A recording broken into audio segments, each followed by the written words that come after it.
mañana. Vamos a dar inicio a la reunión del Servicio de Ortopedia de la Universidad de Antioquia, la IPS Universitaria y el Hospital San Vicente Fundación. Hoy nos acompaña la doctora Luisa Fernanda Gaviria Gómez y nos va a hablar sobre el tema de las fracturas de los extremos de la clavícula. Fracturas de los extremos, medial y lateral. Un buen día para todos. Adelante, doctora Luisa Gaviria. Hola, buenos días a todos. Qué pena, creo que va a tocar hacer la presentación desde ahí porque cuando lo doy pues como presentación de pantalla completa no me aparece para ustedes. Pues la veo yo, pero no la ven, pues no se ve como en la pantalla. Pero bueno, de ahí yo creo que la están viendo bien, Adelante. aunque sea ahí es del PowerPoint. Listo. Entonces vamos a hablar de fracturas de los extremos de la clavícula. Digamos que como el énfasis principal de la charla sería hacer pues como algo sobre la fijación, la parte quirúrgica. Sin embargo, pues desde los objetivos me planteé pues primero hacer como un recuento anatómico de las estructuras más importantes, sobre todo pues alrededor de los dos extremos que nos definen pues como mucho la parte de la biomecánica y el manejo, explicar sobre todos esos aspectos biomecánicos importantes y por qué se vuelve relevante realizar la fijación en los casos en los que está indicado de este tipo de lesiones, mostrar las clasificaciones pues como vigentes alrededor de estas fracturas y hacer unas consideraciones pues como muy puntuales en la parte del diagnóstico. Y ya por último, pues exponer como el manejo quirúrgico que existe, dar las indicaciones pues como actuales de lo que hay a la luz pues como de la evidencia disponible, que tampoco pues es extensa. Entonces ya en cuanto a la epidemiología, tenemos que las fracturas de clavícula son unas lesiones relativamente frecuentes, ¿cierto? En algún momento pues todos hemos visto pues un paciente con fracturas de clavícula, llegan a ser hasta el 5% de las fracturas que se presentan pues en los adultos y son hasta el 44% de las fracturas alrededor de la cintura escapular. Esta incidencia de 24 No, es que cambiaste. de 29 a 64 por 100.000 habitantes son en series pues como europeas grandes que se han hecho de seguimiento a pacientes con fracturas de clavícula. Y hay que tener en cuenta que esta es una lesión que es principalmente de adultos jóvenes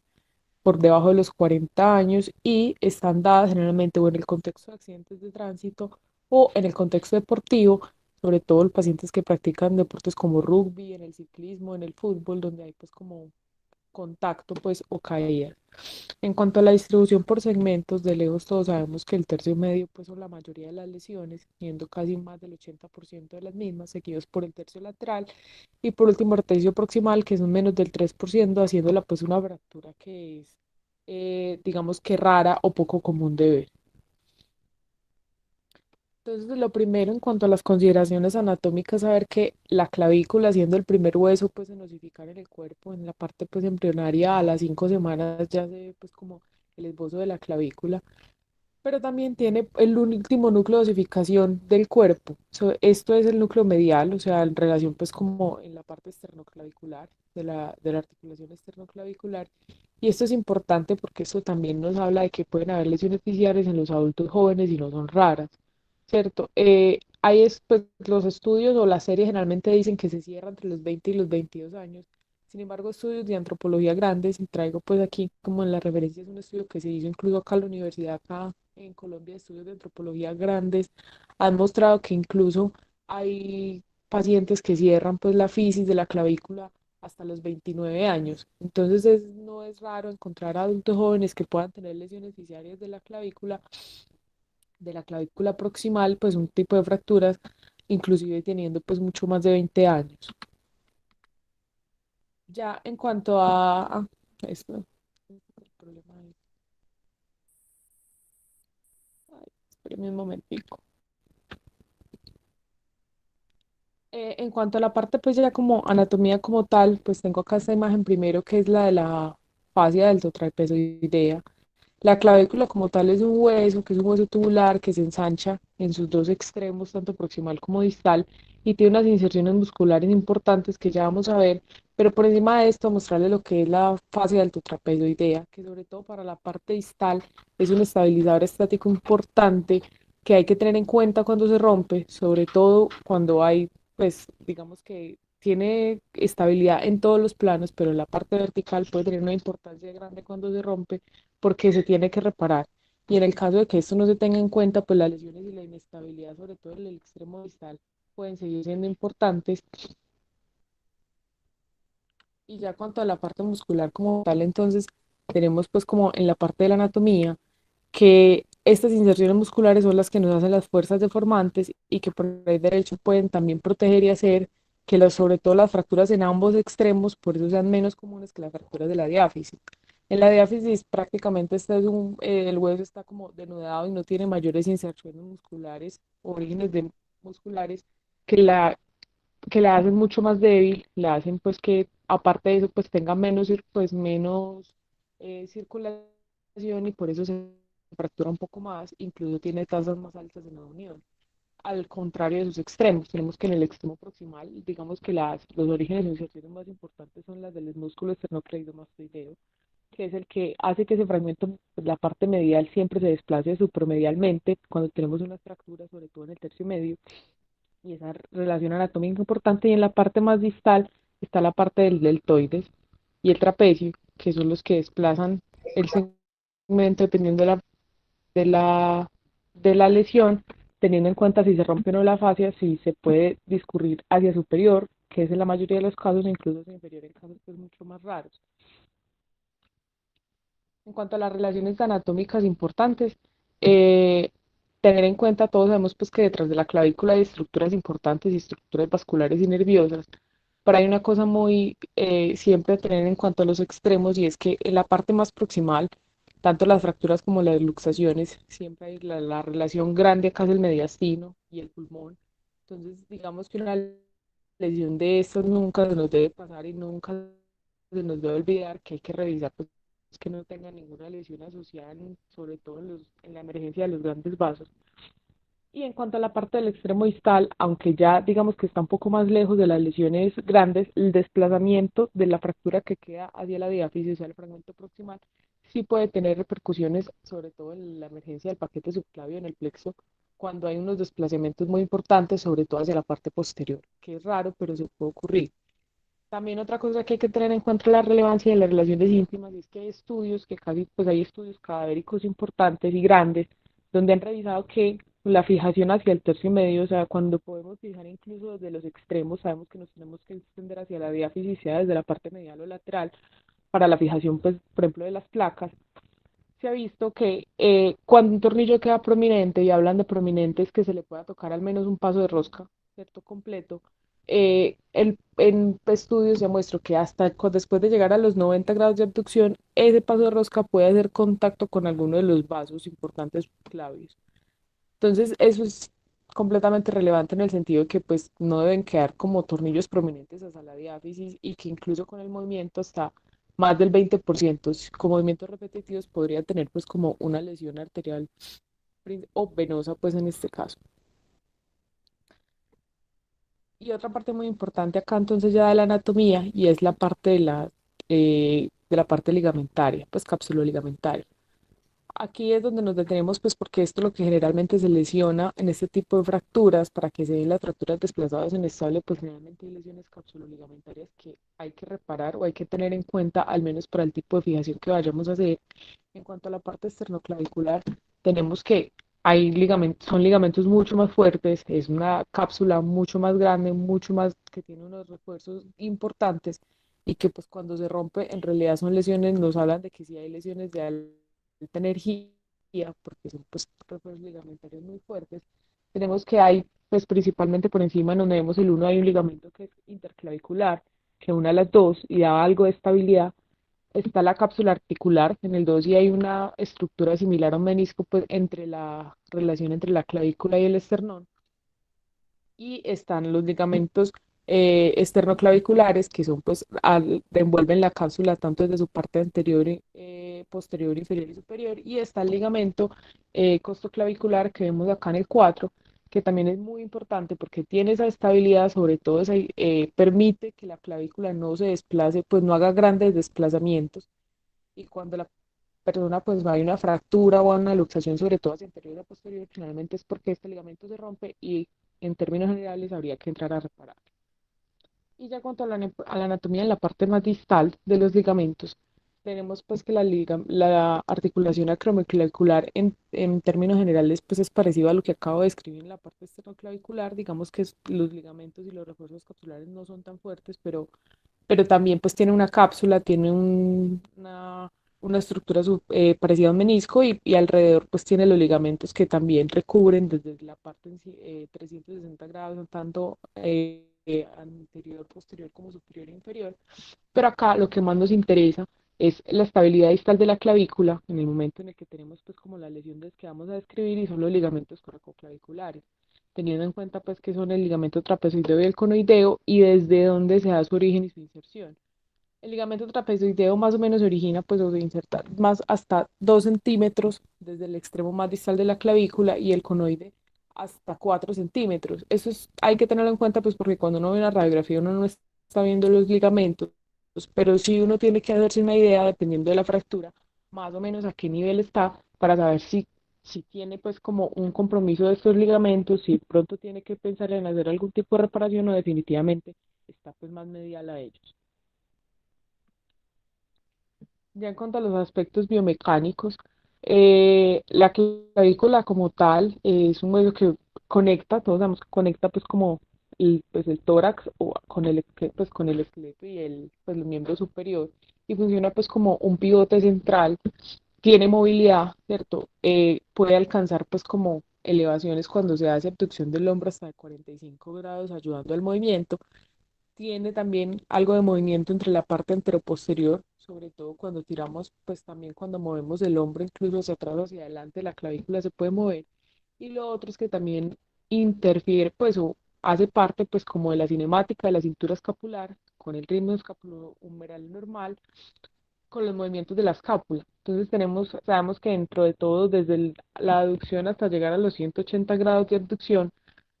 luego de más o menos de los 90 grados, pues se hace un tope, pero con la rotación, un poquito de rotación externa del húmero, pues logramos llegar hasta los 160, más o menos hasta los 140, 160. En estos casos, la escápula para lograr hacer este movimiento, pues como de elevación y medialización, tiene que obviamente conmoverse con la clavícula y la clavícula se rota posteriormente hasta 30 grados. Esto es muy importante, pues, y que también permite esa elevación de 45 grados. Esto es muy importante porque si no tenemos, pues, como esos refuerzos en los dos extremos distales de la parte ligamentaria intacta o tenemos fracturas con acortamientos muy severos, pues este ritmo se va a ver afectado y la biomecánica y la movilidad del hombro, pues, va a sufrir importantes alteraciones. Ya en cuanto al mecanismo del trauma, tenemos pues que los pacientes generalmente, en su gran mayoría, tenemos que las fracturas son del tercio medio o del tercio distal, tienen traumas directos sobre el hombro, haciendo un poco de aducción y rotación eh, interna, y ahí es donde se genera la mayoría de las fracturas. También pueden haber traumas directos, son un poco más raros, pero por ejemplo en las lesiones del extremo proximal pueden ser más frecuentes cuando se dan este tipo de traumas y se dan generalmente en el contexto del politrauma y hacen necesario siempre como descartar un trauma de tórax porque se puede acompañar pues como de fracturas costales. Ya en cuanto a la clasificación como tal, entonces tenemos primero las clasificaciones del extremo distal. Les voy a mostrar, esta es la clasificación pues modificada. Primero la clasificación digamos que de NIR original es esta primera que vemos acá, donde se describían solamente hasta la tipo 3, teniendo que las lesiones tipo 1 son las fracturas más distales, pues distales a los ligamentos coracoclaviculares, que generalmente son muy estables, casi nunca se desplazan. Las tipo 2 son las que están, digamos, proximales o mediales a los ligamentos coracoclaviculares, que son muy inestables, generalmente son desplazadas, teniendo pues que tipo A sería completamente medial y tipo B y comprometiendo uno de los ligamentos, que en este caso sería el conoide. La tipo 3 son las lesiones que son articulares, completamente articulares, que son fragmentos muy pequeños que tampoco casi nunca se desplazan a no ser de que se rompa pues como tal toda la parte de cápsula ligamentaria y hay otra que tenían como adicional, que es como la lesión de la Target, que en la otra clasificación son las tipo 5, donde los ligamentos están intactos pero quedan pegados a un fragmento de conminución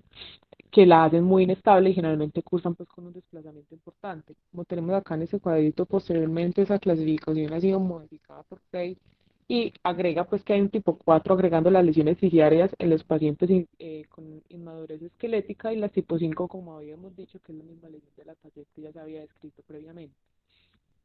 En cuanto al extremo proximal, la clasificación ahora usada, sobre todo para definir los manejos, son lo que llaman ya clasificaciones universales,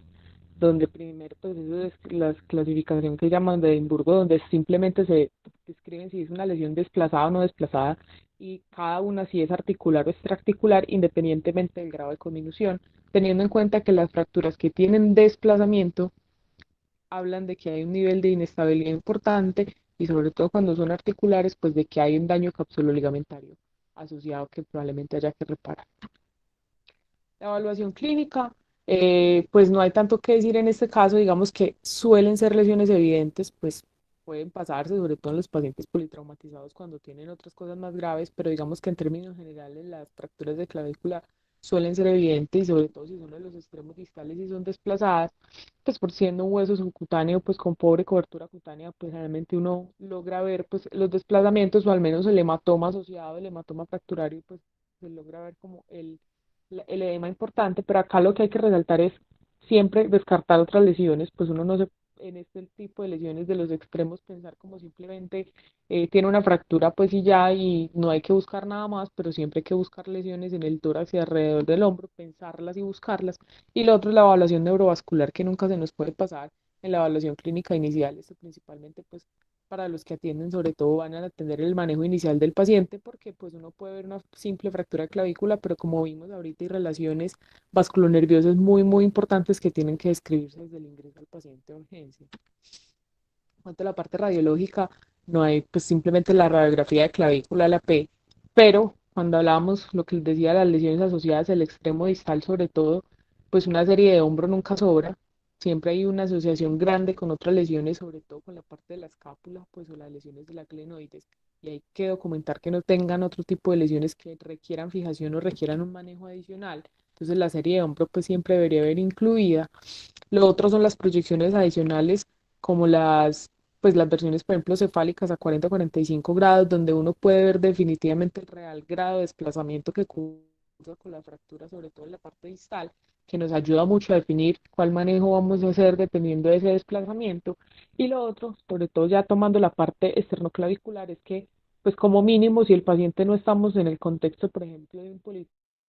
trauma, pero tenemos una lesión externa pues, cerca de la articulación esternoclavicular, pues lo mínimo sería una radiografía de tórax, como mínimo descartar que el paciente no tenga un neumotórax.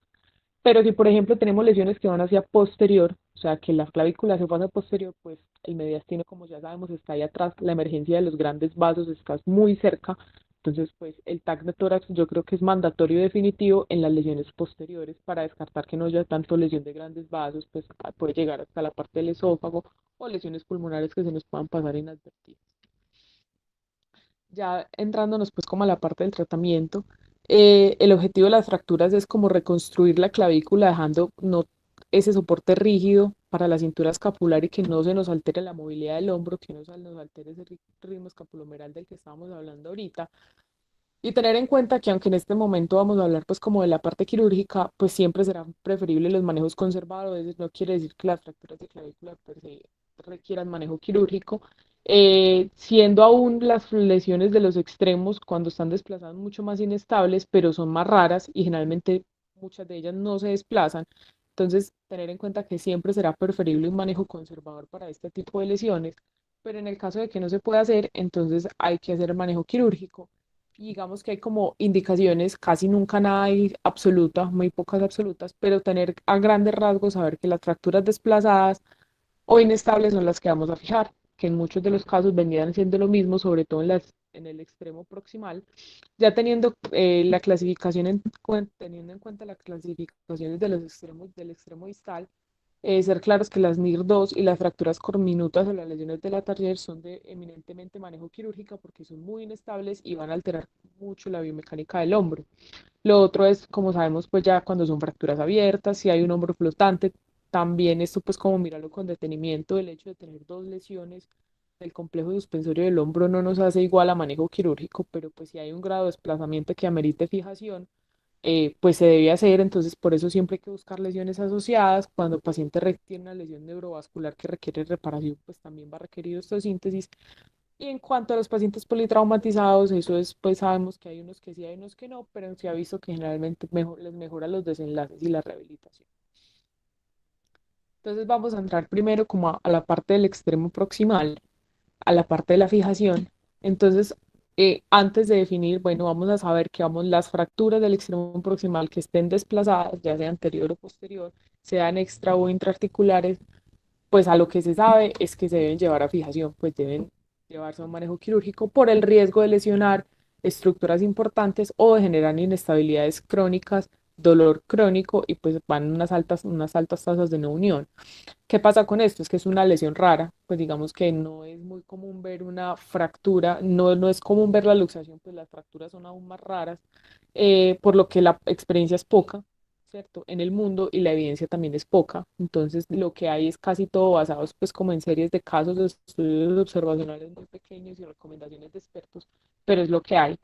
Pero antes de eso, entonces sabemos que tenemos una lesión desplazada, que la tenemos que operar, pero lo primero es que hay que intentar una reducción. Eso es lo más importante. Se vuelve una emergencia, de cierta forma, las fracturas desplazadas de la parte del extremo externo clavicular por las grandes relaciones que tienen y pues la inminencia de lesiones, sobre todo la emergencia de los grandes vasos. La parte posterior, digamos que es la más emergente, es una emergencia, reducir rápido este tipo de lesiones. ¿Cómo lo hacemos ahí? Como vemos en la imagen, inicialmente lo primero que hay que hacer es como una tracción en el hombro, con el hombro en abducción, dar un poco de rotación externa y posteriormente hacer como retropulsión, o sea, tirar como el hombro, como si fuéramos a tirar el brazo hacia atrás para que se vaya la clavícula hacia adelante. Esto siempre hay que intentarlo, puede que haciéndolo pues vuelva y se desplace hacia posterior y sea muy inestable, que probablemente sea lo que pase, pero hay que intentarlo al menos como para reducir esa compresión en el caso de que se esté dando con las estructuras vasculares que tenemos atrás de esa parte de la clavícula. Y lo otro que traigo acá en las consideraciones es que de entrada saber que la fijación con pines en este caso, pues, aunque está descrita, ¿cierto? Hay descrito fijación con pines de las lesiones esternoclaviculares, tanto de fracturas como luxaciones, pues eso entre las recomendaciones, eso está proscrito, es bastante peligroso. Se han visto pues que estos pines migran con facilidad, se mueven y pues un pin mal puesto, pues puede llegar directamente pues como a la emergencia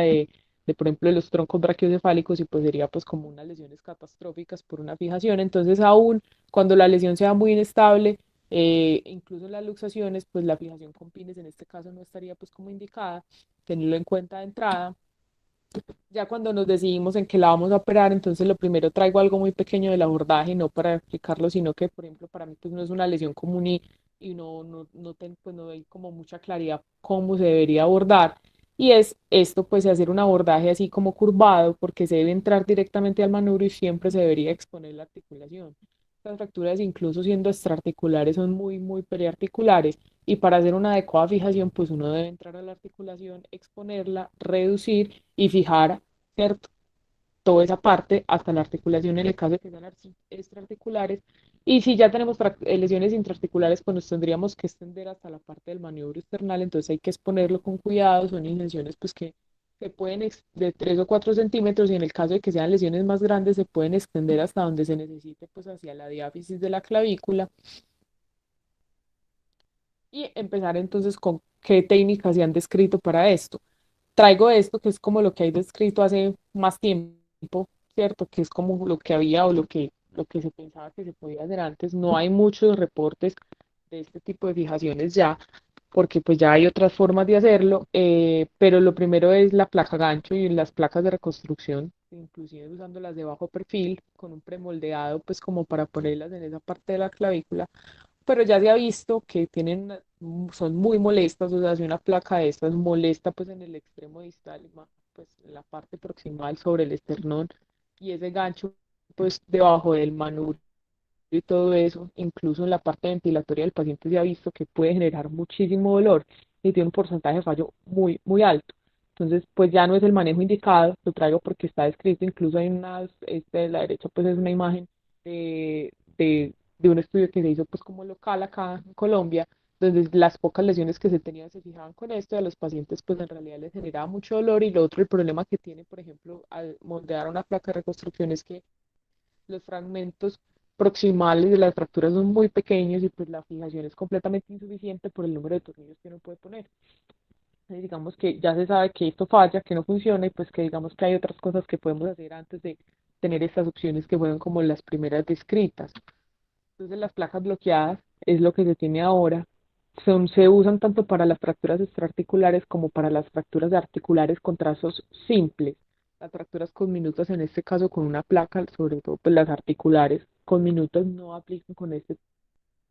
tipo porque no hay, digamos que presa para poner los tornillos más proximales en ese fragmento, en la parte pues, de la fractura, y pues obviamente estas placas no se extienden hacia el esternón, entonces no sería pues como la indicación, pero sí en las articulares simples de las articulares. ¿Qué placa usar? ¿Qué placa? No hay una placa anatómica de clavícula proximal, pero sí existe la de clavícula distal y esas son las que se usan con mayor frecuencia. Tener una placa de clavícula distal que simplemente se rota, se cambia de posición y se pone para el proximal, funciona muy bien, se adapta muy bien, el paciente la tolera mucho mejor. En cuanto a pacientes más pequeños o con fracturas más pequeñas, también se ha usado con éxito en varias series de casos las placas de radio distal. También se usan, pues como vemos acá pues, en la imagencita de la derecha, si lo logran ver, una placa de radio distal. También tiene buenos resultados, la tolera muy bien, son placas de bajo perfil que evidentemente en algún tiempo hay que retirarlas, pues porque en ese el movimiento ahí es demasiado pues subcutáneo, el paciente no, en algún momento no lo va a tolerar, pero los resultados son muy buenos con este tipo de fijaciones, y digamos que es como la indicación grande o lo que se tiene hasta ahora en los estudios y en lo que se ha demostrado que son como los mejores resultados. ¿Qué más tenemos? Las reconstrucciones articulares. Esto es lo que hace generalmente para las fracturas articulares con minutos, que vendrían siendo como un equivalente a una luxación esternoclavicular. Entonces, lo que más se ha visto que funciona son pues, las fijaciones con las en 8, que donde se hacen injertos con túneles óseos tanto para la parte eh, eh, más proximal de la clavícula como para el manubrio external. Se hacen túneles con broca y después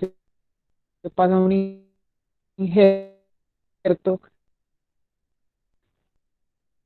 pues un injerto tendinoso de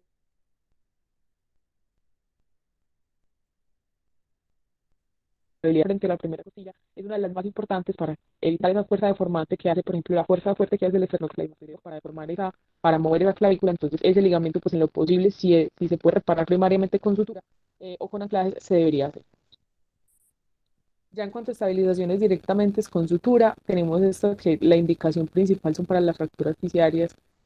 Como vimos al principio, no son raras en los adultos, pues si tenemos en cuenta que el cierre de la fisis ya después de los 20 años, pues podría ser una lesión que pudiéramos ver con frecuencia en adultos, no solamente pues en adolescentes y en adultos, sino solamente pues como en niños. Eh, para no violar este núcleo de crecimiento, entonces lo que se hace es sutura, pues haciendo como poste con tornillos. Se pone pues un tornillo cortical en el extremo proximal de la clavícula y uno de esponjosa sobre el manubrio esternal, cada uno medio más o menos a 2 centímetros desde la parte pues de la articulación, y se pone en una inclinación de 45 grados. Ambos tornillos se ponen con arandela, se pasan lazadas de sutura fuerte, pues más o menos entre 7 y 8 lazadas, y posteriormente se termina de pasar el tornillo y se aprieta contra la sutura y contra el hueso. Es una técnica que está descrita, que es, digamos que relativamente sencilla y que no tiene mayores complicaciones y que se ha visto que es suficiente para la contención de esas lesiones fisiarias sin violar el núcleo de crecimiento. Y esta que es una técnica pues que no tiene demasiados pacientes, es una técnica descrita, se ha hecho con series de casos muy pequeñas, que es para las fracturas con conminución severa. Esto se da más que en los pacientes politraumatizados con traumas de tórax importantes, generalmente siempre tienen lesiones en tórax, son pacientes que tienen neumotórax asociados o lesiones mediastinales. pero que tienen esas fracturas del tercio proximal de la clavícula que están muy conminutas y pues que no da para fijarlas ni con una fijación, una reconstrucción ligamentaria, ni con una placa normal anatómica porque no nos da presa para la fijación. Entonces lo que se hace es un puenteo contra la otra clavícula. Esto funcionaría casi como, pues, como artrodear todo ese segmento para puentear toda esa conminución, para estabilizar al paciente, sobre todo, como les digo, pacientes que generalmente están politraumatizados o severamente comprometidos. Hasta el momento de la consolidación se hace y se pasa pues subcutánea. Es una placa que molesta muchísimo, que puede generarle dolor al paciente y que se debe retirar en el momento en el que se logre pues como estabilización y consolidación rápidamente, luego, finalmente luego de los 3 meses. Pero es una técnica que hay que tener en cuenta en los casos de los pacientes politraumatizados, que es una opción pues teniendo pues como fijación la clavícula contralateral. Entonces, en síntesis de lo que acabamos de hablar de los extremos proximales, como para dejar algo, pues como el mensaje claro con lo que hay, ¿cierto? Que no, que generalmente son recomendaciones, es que las fracturas desarticulares se fijan con placas bloqueadas, ¿cierto? Anatómicas, de clavícula, de radio distal en el caso, pues dependiendo de la preferencia del tipo de lesión que tengamos. Las se hacen con reconstrucciones articulares como si fueran una luxación esternoclavicular, las fracturas de la fisis, las lesiones fisiales con suturas y las fracturas que tienen conminución extensa, pues simplemente se puentean. Ya en cuanto al extremo distal, de estos hay un poquito pues como más de evidencia y de estudios pues que son un poco más frecuentes. Entonces tenemos definir cuáles vamos a fijar y son las que llamamos inestables. Como habíamos dicho al principio, las fracturas NIR2, sean A o incluso las B, se deben fijar porque son potencialmente inestables. Las NIR5, las lesiones de la tardieta también se deben hacer fijaciones. Y las que describieron, Craig las describió como 2C, pero son realmente las lesiones que van muy cerca, que son pues, completamente articulares, que es como el equivalente a una luxación acrimoclavicular, que también se deben reparar por el daño ligamentario que se representa. Entonces, ¿qué opciones tenemos? Pues tenemos, digamos que esta es como un resumen de lo que hay, ¿cierto? Para este tipo de lesiones, las placas anatómicas de clavícula distal, que se pueden usar solas o pues como con un refuerzo o una aumentación, sea con, por ejemplo, en este caso, pues como con un endobotón, el endobotón solo o las suturas como tal, los anclajes, las lazadas también en 8 con túneles óseos o la placa gancho. Entonces, como las opciones que tenemos, ya vamos a ver más o menos cuándo usar qué. Vemos primero la consideración de la placa anatómica. Digamos que hasta desde la emergencia de las placas bloqueadas y las placas ya precontorneadas para segmentos específicos y huesos específicos, esto cambia, pues ha cambiado como mucho el pronóstico y la recuperación de los pacientes. Estas placas permiten que incluso en fragmentos pequeños se puedan poner hasta 5 tornillos distales o incluso hay unas que puedan traer hasta más. Y esto lo que permite es una adecuada fijación. Realmente esos segmentos distales se fijan con tornillos unicorticales, no tienen que ser bicorticales. Y hacia la diáfisis pues ya tenemos tornillos que sí, generalmente deben ser bicorticales. Se sabe que son para las NIR2, básicamente son fracturas son para la fijación de esos, que hay un fragmento distal que aunque pequeño, pues hay presa para poner la placa y la lesión está medial a los ligamentos. Durante los estudios y los metaanálisis que hay metaanálisis mirando pues como los resultados de todas estas placas definitivamente son las que mejores resultados tienen para este tipo de lesiones y pues digamos que está claro que es el manejo de elección que se le debe dar, sin decir pues que no hay otro tipo de placas para hacerlo, pero ya teniendo la posibilidad de tener placas bloqueadas anatómicas, pues es el manejo que le da a estos pacientes. Ya entrando en la placa gancho, eh, utilizada y la indicación real de esta placa es para fracturas muy distales, o sea, para fracturas que generalmente van muy cerca a la articulación e incluso con lesiones que van laterales, pues o más laterales a los ligamentos, como si fueran las luxaciones acromoclaviculares, que también pues, se ha usado la placa gancho. Pero ya se ha visto y se ha demostrado, comparado con otros métodos, mirando desenlaces, de que fallan más, molestan mucho, el paciente generalmente se le tiene que retirar rápidamente, tienen mayores tasas de rigidez y pues en síntesis mayores complicaciones y tienen una fijación mucho más inferior comparada con sus otros métodos que ya vamos a ver. Entonces, en términos generales, la placa gancho tiene peores desenlaces, no es que esté proscrita usarla, pero pues habiendo otras opciones ya se sabe que la placa gancho pues sí tiene peores desenlaces para los pacientes, lo otro es pues la osteolisis subacromial que tampoco es despreciable, que le puede generar mucho dolor y topes al paciente, Entonces, hasta ahora, pues ya les voy a mostrar ahorita una cosa corta de la evidencia donde pues, no se recomienda pues como su uso. Lo otro es los mecanismos de suspensión coracoclavicular. Como les dijo, sea por túneles y lazadas con injertos, como el endoboton, que es ahora, pues digamos, como lo que más se está usando como en todo el mundo como para la fijación coracoclavicular, sobre todo por su facilidad, porque tiene muy buenos resultados y tasas de fallo mucho más bajas cuando pues se usa con las indicaciones correctas. Y lo otro que hay que tener en cuenta, que es lo que tenemos acá a la derecha, es los anclajes y un tornillo que vaya, pues los tornillos coracoclaviculares. Ellos pues, per se solos no se deben usar porque sí se ha visto que no dan una fijación suficiente y tienen tasas de fallo mucho más altas que hacer, por ejemplo, un injerto con una lazada o poner un endoboton,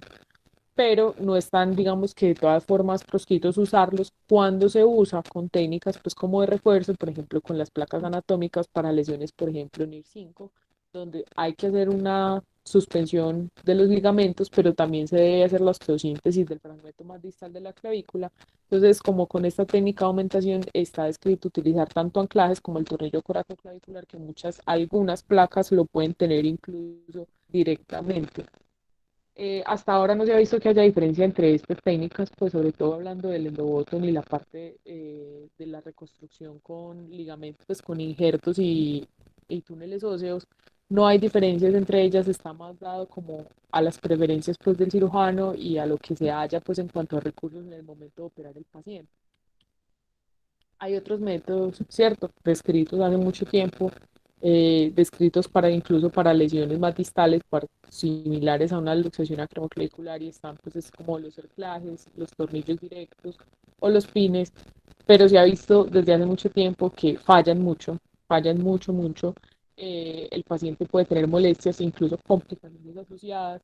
tienen muchas tasas de reintervención, por lo que ya ni siquiera se recomienda su uso. Los últimos, pues como estudios y metaanálisis los desestiman por completo y dicen pues que ya habiendo emergencia tanto en las lesiones cuando se va a usar placa o mecanismos de suspensión mucho más efectivos, pues estos tipos de fijaciones pues no se recomiendan y no se deberían hacer porque se sabe que aunque en algunos casos pudiesen funcionar, pues tienen unas tasas de fallo muy altas y no se recomiendan. Esto en que todo esto que estaba diciendo sí tiene como algún sustento clínico. Estas que traigo acá es primero para mostrarles que comparar, por ejemplo, para técnicas pues como de las AS con la placa gancho de estudios y series de casos. Este sí es un estudio pues que es un estudio que es observacional como la mayoría de los estudios que tenemos en esto, pero siempre tenía muchos pacientes, alrededor de 80 pacientes, y mostraban que con una diferencia estadísticamente significativa importante, por mucho, la placa gancho tenía muchas más tasas de reintervención y complicaciones asociadas pues, a las técnicas como de reconstrucción con las hadas de injerto, que casi que ninguno llevaba reintervención, no requerían pues, los pacientes de tasas muy bajas de infección, pocas de dolor y rehabilitaciones mucho más rápidas a comparación de utilizar una placa gancho. Y basados en estudios como este, se empiezan a salir varias recomendaciones donde se empiezan a comparar las complicaciones de todos estos métodos de fijación, como en este que compararon tanto las fijaciones más comunes con placas anatómicas, con las técnicas de suspensión y placa gancho, y tanto la placa anatómica como las técnicas de suspensión mostraban que definitivamente tenían tasas de complicación muy bajas y a los pacientes les iba muy bien, a comparación de la placa gancho que todos tenían que ser reintervenidos y tenían tasas de fallo que iban casi cercanos al 30%. Y los metaanálisis que se han hecho, que tienen hasta el momento, definitivamente mostraban que la placa gancho, todas esas técnicas que les describí después, que se va a hacer cerclajes o poner esos tornillos, pues los tornillos directamente solos, pues tenían unas tasas de fallo muy altas, tenían dolor, el paciente hacía osteolisis, sobre todo con la placa gancho, y tenía que ser reintervenido, y que por eso ya no se recomiendan en casi ninguna pues, de estas que se use placa gancho para fijar este tipo de lesiones. Entonces, en síntesis de todo lo que acabo de decir, ¿qué se recomienda a la luz de la evidencia de lo que tenemos? Y es que si tenemos una lesión, una fractura, como una NIR2, que es proximal a los coracoclaviculares, pues hay que usar una placa anatómica, ¿cierto? Si tenemos una lesión de la cardiera, una NIR5, donde hay compromiso directo sobre los ligamentos, pues hay que hacer la osteosíntesis con la placa, pero también hay que utilizar un mecanismo de suspensión coracoclavicular, cual el que sea de los que mencioné que tienen evidencia, el que más familiarizado esté y el que más fácil y disponibilidad haya, pero hay que usarlo. Si no se hace, pues el paciente puede llevarse a un fallo, a una limitación importante. Y si la lesión ya viene distal a los ligamentos, como si fuera una similar, como un símil de una luxación acromoclavicular, pues simplemente se debe usar un mecanismo de suspensión coracoclavicular, como les digo, cualquiera de los mencionados, que todos pues no se ha demostrado que uno sea superior al otro, pero se debe hacer solamente con este método y ya se sabe pues que los otros métodos están desestimados. Entonces ya para concluir, tenemos que estas son unas lesiones poco frecuentes en comparación a las fracturas de la diáfisis, pero que si no se tratan pueden llevar a una alteración de la biomecánica del hombro muy importante. La mayoría, como mensaje, hay que decirles que son de manejo ortopédico, pero pues en este caso íbamos a hablar del manejo quirúrgico, pero saber cuáles pacientes hay que seleccionar, esas lesiones muy inestables que requieren manejo quirúrgico temprano. Hay poca experiencia con las fracturas proximales por obvias razones pues, porque son raras, pero digamos que, y que las recomendaciones que di pues, y que mostré son basadas en estudios observacionales pequeños y recomendaciones de expertos, pero es lo que hay, y que las lesiones distales sí tienen evidencia suficiente para recomendar un manejo como les mostré al final, y que al final la placa gancho pues en términos generales tiene más complicaciones y altas tasas de reintervención y ya no se recomienda su uso. Muchas gracias.